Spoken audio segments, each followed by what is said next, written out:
चलिए दोस्तों, आज चालू करते हैं क्लास 10 का पहला चैप्टर। इस चैप्टर का नाम है प्रकाश का परावर्तन एवं गोलीय। ठीक है, तो स्टार्ट करते हैं। चैप्टर का नाम लिखते हैं पहले, प्रकाश का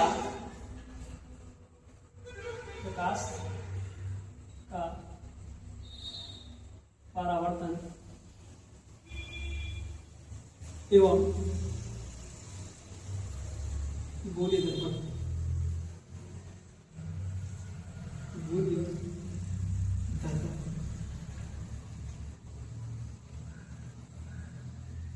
तो स्टार्ट करते हैं। अब यहाँ पे सबसे पहले हम जानेंगे कि प्रकाश होता क्या है। ठीक है, तो प्रकाश होता क्या है।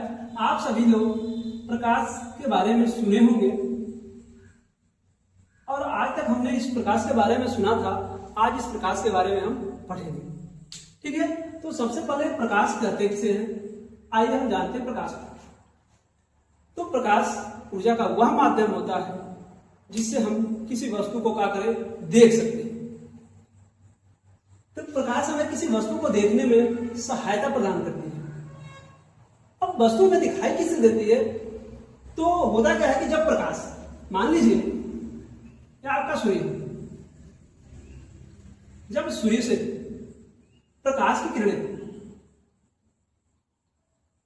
निकलती है और निकल के जब किसी वस्तु पे जाके टकराती है, किसी वस्तु पे जाके क्या होती है, टकराती है।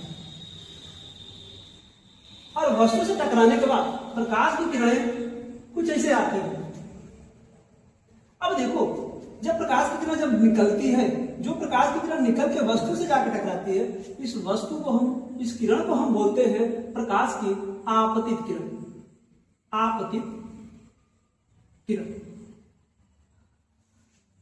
और ये जो वस्तु से टकरा के जो किरणें हमारी आंखों पे जाती है, आंखों पे जाती है, इसको बोलते हैं परावर्तित किरण। परावर्तित किरण। अब ध्यान से, अब ये कहा कि प्रकाश ऊर्जा का वह स्रोत होता है जिससे हमें कि कोई वस्तु दिखाई देती है। तो कैसे वस्तु दिखाई देती है, जब मान लीजिए प्रकाश का कोई स्रोत हो। हमने यहां पे माना है कि प्रकाश का स्रोत क्या है, सूर्य।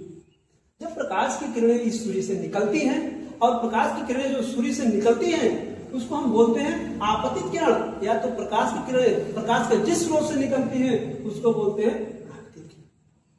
जब ये किरणें किसी वस्तु से जाकर टकराती है और टकराकर जो प्रकाश की किरणें हमारी आंखों तक आती है उसको बोलते हैं परावर्तित। और जब यही परावर्तित किरण हमारी आंखों में पड़ती है तो हमें क्या होता है, वस्तु दिखाई देती है।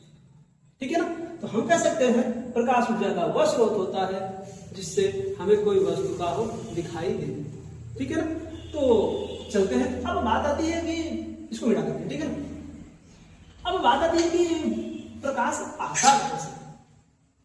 बात दिमाग में बात होनी चाहिए कि प्रकाश आता कहां से। तो जहां से प्रकाश आता है उसी को बोला जाता है प्रकाश का स्रोत।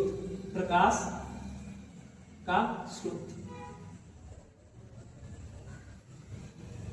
मतलब जिससे प्रकाश निकलते हैं उसको बोला जाता है प्रकाश स्रोत।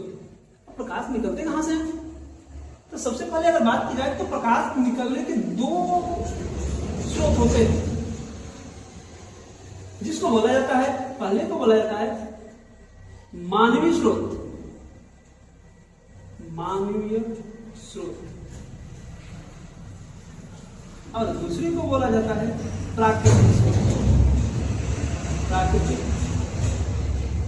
स्रोत। अब थोड़ी सी बातें जानते हैं, ये मानवीय स्रोत, प्राकृतिक स्रोत होते क्या हैं। तो मानवीय स्रोत का मतलब जिसको व्यक्ति के द्वारा या मानव के द्वारा बनाया गया। जैसे देखोगे, अगर जैसे बात की जाए कि अगर मानव के द्वारा क्या क्या बनाया है जिससे प्रकाश निकलता है, तो जैसे बात करते हैं बल्ब ले लो, लालटेन ले लो, मोमबत्ती, टार्च है, दीपक आदि। ये क्या है, मानवीय स्रोत। यहां से क्या होता है, प्रकाश समय का होता है निकलता हुआ। अब बात आती है कि प्राकृतिक स्रोत की जब बात आती है, ये प्राकृतिक स्रोत क्या होता है? तो प्राकृतिक स्रोत का मतलब कि जिसको प्राकृतिक ने बनाया है, या कह सकते हो जिसको भगवान ने बनाया है, ठीक है ना। तो प्राकृतिक स्रोत की जब बात करते हैं, आप सबसे पहले सूर्य, तारे और जुगनू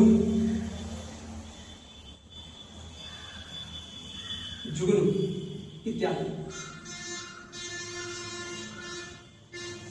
ये क्या है हमारे प्राकृतिक। तो कुल मिला के यहां से बात ये समझ में आ रही है कि प्रकाश होता क्या है, प्रकाश आता कहां से है, ये हमने जाना। अब इसके बाद बात की जाती है कि इन्हीं स्रोतों से निकल के कुछ और सारी चीजें देखने को मिलती है, जिसको हम बोलते हैं क्या, दीप्त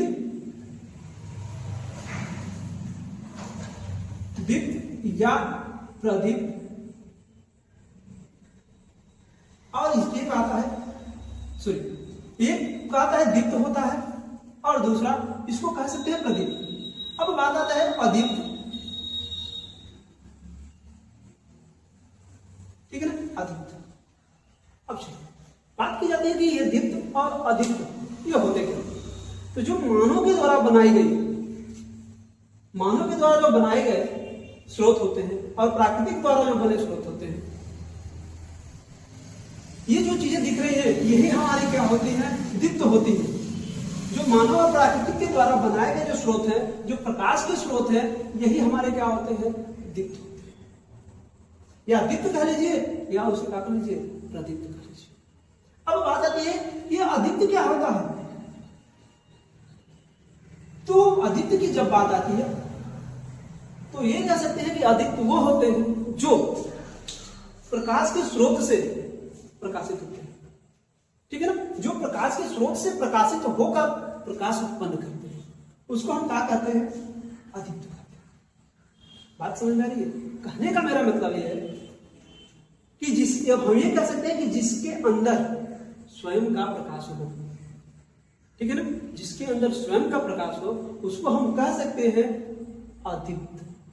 दीप्त।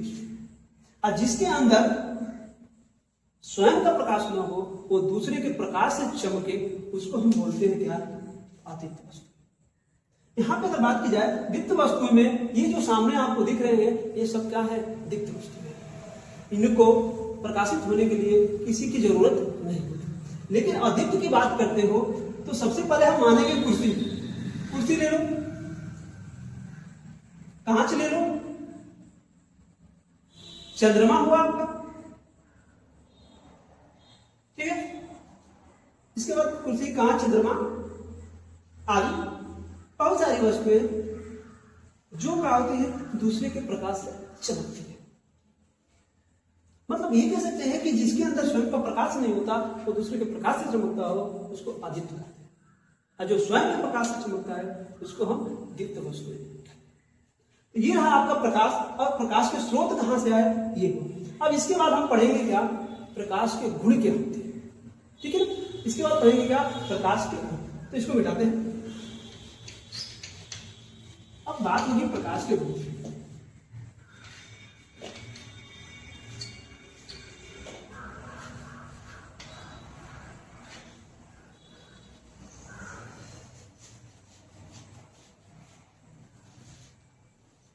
अब बात करते हैं किसके, प्रकाश के गुण।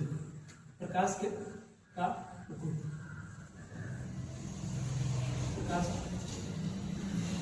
देखो प्रकाश का गुण का मतलब हर व्यक्ति के अंदर कुछ ना कुछ गुण होते हैं। तो प्रकाश के अंदर भी कुछ गुण होता है, उसी गुण के बारे में पढ़ेंगे। देखो सबसे पहले ये चीज होती है कि सबसे पहला पॉइंट अगर देखा जाए, प्रकाश के गुण में पहला पॉइंट अगर देखा जाए, तो प्रकाश स्वयं में क्या होता है, अदृश्य होता है, ठीक है ना। प्रकाश स्वयं में क्या होता है, अदृश्य होता है। लेकिन ये क्या करता है, स्वयं तो अदृश्य होता है, प्रकाश स्वयं क्या होता है, अदृश्य होता है। लेकिन इसकी सहायता से हम क्या करते हैं, किसी वस्तु को हम देखते हैं, ठीक है ना। इसकी सहायता से क्या करते हैं, किसी वस्तु को। तो ये पहला पॉइंट में कह सकते हैं कि प्रकाश स्वयं में अदृश्य होता है, लेकिन किसी वस्तु को देखने में क्या होती है, सहायता। दूसरी बात, दूसरा पॉइंट में होता है कि प्रकाश जो होता है सरल रेखीय गति करता है। मतलब कह सकते हैं कि प्रकाश सरल रेखा में चलता है। सरल रेखा में प्रकाश क्या करता है, सरल रेखा में प्रकाश गति करता है। क्या करता है, प्रकाश सरल रेखा में गति करता है। तीसरी बातें देखेंगे, तीसरा गुण क्या होता है प्रकाश के अंदर। तो तीसरा गुण प्रकाश के अंदर ये होता है कि प्रकाश अलग अलग माध्यम में प्रकाश की अलग अलग गति होती है। मतलब कहने का मतलब होता है कि जैसे अगर हम कह सकते हैं कि प्रकाश की गति अलग अलग माध्यम में अलग अलग होती है। जैसे सुनो, बात की जाती है कि जैसे यह मान के चलिए आपका वायु है, ठीक है। और इसके बाद हमने क्या किया, यहां पे हमने इसके नीचे हम जल कर दे, सोचिएगा यहां पे आपका क्या है, ये जल है और यहां पे वायु है। तो जब प्रकाश को भेजा जाएगा या सूर्य से जब कोई भी प्रकाश की किरण जब निकलेगी और निकल के जब प्रकाश वायु में जब आएगा तो यहां पे इसकी गति कुछ और होती है। इसकी गति यहां पे अगर देखोगे तो 3 गुणे 10 के घात 8 मीटर प्रति सेकंड। और जैसे प्रकाश जल में आएगा तो 2.25 गुणे 10 के घात 8 मीटर प्रति सेकंड। जब प्रकाश जब इसमें चल रहा हो, वायु में चल रहा हो, तो इसकी गति क्या होगी, 3 गुणे 10 के घात 8 मीटर प्रति सेकंड। और जैसे ही प्रकाश दूसरे माध्यम में प्रवेश किया, इसकी गति क्या हुई, 2.25 गुणे 10 के घात 8 मीटर प्रति सेकंड। तो इससे ये चीजें समझ में आ रही है कि प्रकाश की जो चाल होती है या गति होती है अलग अलग माध्यम में, ठीक है ना। इसके बाद चलते हैं अगला पॉइंट, चौथा। प्रकाश जो होता है किसी पारदर्शी माध्यम में गति करता है, लेकिन अपारदर्शी माध्यम में प्रकाश गति नहीं करता। पारदर्शी मतलब कहने का मतलब होता है कि जिसमें आर पार दिखे, ठीक है ना, पूर्ण रूप से आंशिक रूप से आर पार दिखे, ठीक है ना, उसमें प्रकाश क्या करता है, पारदर्शी माध्यम में प्रकाश गति कर लेता है, लेकिन अपारदर्शी माध्यम में प्रकाश गति नहीं करता, ठीक है। अब चलते हैं अगला। प्रकाश का जो तरंगदैर्घ्य होता है, तरंगदैर्घ्य का मतलब होता है दूरी, मतलब चलने की क्षमता, ठीक है ना। तो प्रकाश का जो तरंगदैर्घ्य माना जाता है 3800 से 7800 एंगस्ट्रॉम तक होता है। किसी किसी किताब में पढ़ने को मिलेगा 4000 से एंगस्ट्रॉम से 8000 एंगस्ट्रॉम तक होता है। तरंगदैर्घ्य का मतलब होता है कि चलना, और चलने किसकी बात होती है, प्रकाश किरण की। कभी कभी आप देखे होंगे जब इंद्रधनुष बनता है तो प्रकाश की किरण में 7 रंग दिखते हैं। उन्हीं 7 रंग का तरंगदैर्घ्य आपको दिया है कि कौन कितना दूर चलता है, ठीक है ना। तो दूरी कह लो, तरंगदैर्घ्य का मतलब होता है दूरी, कौन कितना दूर चलता है। तो सबसे ज्यादा तरंगदैर्घ्य अगर पढ़ोगे आप तो लाल का तरंगदैर्घ्य सबसे ज्यादा रहता है, आपने पढ़ा। इसके बाद बात की जाती है अगले पॉइंट पे चलते हैं। और आपका अगला पॉइंट होगा कि प्रकाश जो होता है, अच्छा इतनी बातें तो सबको समझ में आ रही है ना, कि यहां तक तो कोई दिक्कत नहीं कि प्रकाश क्या होता है, प्रकाश का स्रोत क्या है, ठीक है ना, अदीप्त क्या होता है, दीप्त क्या होता है, प्रकाश के गुण क्या होते हैं, वस्तु हमें दिखाई कैसे देती है। यहां तक बातें समझ में आ रही, यहां तक बातें सबको समझ में आ रही है, कोई दिक्कत। अब आपके 5 पॉइंट हुए, अब चलते हैं 6ठे पॉइंट, ठीक है, कोई दिक्कत नहीं, कोई दिक्कत ना। चलो तो अगला पॉइंट अगर देखा जाए तो हमने क्या क्या आपको बताया, प्रकाश सीधी रेखा में स्वयं में अदृश्य होता है, स्वयं में क्या होता है, अदृश्य होता है, लेकिन दूसरी वस्तु को देखने में क्या होती है, सहायता। अगला क्या होता है, प्रकाश होता है सरल रेखा में गति करता है। इसके बाद हमने क्या बताया, प्रकाश की जो चाल होती है अलग अलग माध्यम में अलग, ठीक है। इसके बाद बात की जाती है, अगला पॉइंट हमने आपको बताया कि प्रकाश जो होता है पारदर्शी माध्यम में गमन करता है और अपारदर्शी माध्यम में प्रकाश गमन नहीं करता। मैंने आपको ये बताया प्रकाश का जो होता है तरंगदैर्घ्य जो होता है इतना से, प्रकाश का जो तरंगदैर्घ्य होता है 3800 एंगस्ट्रॉम से 78 तक एंगस्ट्रॉम होता है। फिर बात आती है, या तो किसी किसी किताब में पढ़ने को मिल रहा है कि 4000 एंगस्ट्रॉम से 8000 एंगस्ट्रॉम होता है। इसके बाद और बात आती है कि जो प्रकाश की जो चाल होती है ना, प्रकाश की जो चाल होती है, प्रकाश की चाल अगर देखोगे तो कितना होता है, प्रकाश की चाल किसमें, वायु में, या वायु कह लो या तो निर्वात कह लो। अब यहां थोड़ी बात की निर्वात क्या होता है, बात करते हैं निर्वात किसे कहते हैं, निर्वात किसे कहते हैं। मतलब ये कह सकते हैं कि जहां पे ठोस द्रव गैस उपस्थित न हो, ठीक है ना, ठोस द्रव गैस उपस्थित न हो वही आपका निर्वात होता है। तो मतलब ये कह सकते हैं कि निर्वात में जो प्रकाश की चाल होती है 3 × 10⁸ मीटर प्रति सेकेंड, ये निर्वात है। मतलब निर्वात कर लो, या तो निर्वात और वायु में थोड़ा कुछ अंतर नहीं होता, थोड़ा अंतर मान सकते हैं, ठीक है, लेकिन हीट में अगर बहुत बड़े मान में अगर थोड़ा सा अंतर हो तो उसमें कोई ज्यादा परिवर्तन नहीं होता, ठीक है। तो प्रकाश की जो चाल होती है ये क्या है, प्रकाश की चाल किसमें, निर्वात है। और जल में पूछे प्रकाश की चाल, तो जल में प्रकाश की चाल अगर बात करते हो तो जल में प्रकाश की जो चाल होती है 2.25 × 10⁸ मीटर प्रति सेकेंड, ठीक है ना। तो ये रहे आपके प्रकाश के, ठीक है। इसके बाद बहुत है, इतना 5-6 पॉइंट बहुत